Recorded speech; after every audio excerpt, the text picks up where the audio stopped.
Hi everybody, welcome back to Tanner's Books and Beyond, welcome back to Undead October. Title card!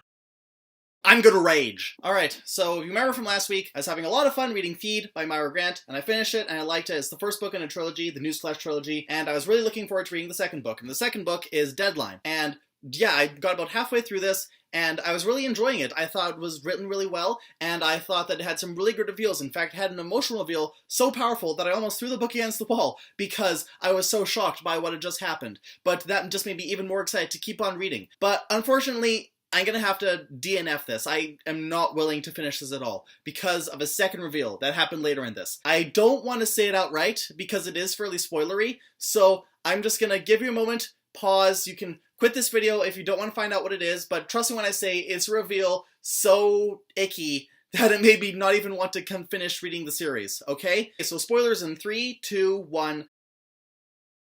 Fucking stepcest. George and Sean, step-siblings, stepbrother and stepsister, they were romantically entangled.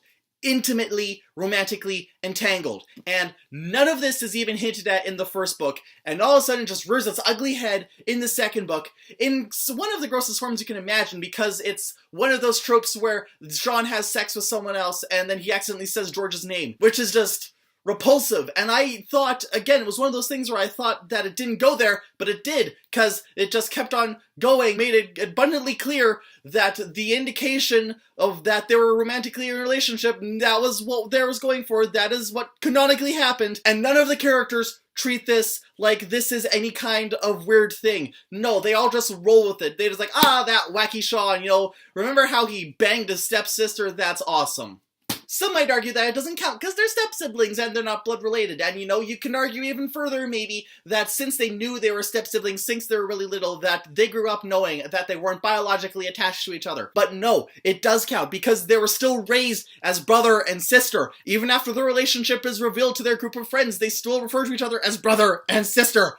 Ugh! I don't understand why authors always seem to want to do this. I mean, it was kind of understandable way back in, like, the Victorian period, because people were already messed up with relationships back then. I mean, they were marrying their cousins, so that doesn't make it okay, but it certainly makes it less surprising. But this, here and now, it just feels like a cop-out to try and force a relationship when a sibling relationship, especially in these, the sibling relationship was so interesting, and I much would have rather read about that than have to slug through this kind of thing, have it justified by the author, have it be like the thing that they were planning on the whole time and everyone's fine with it, and just,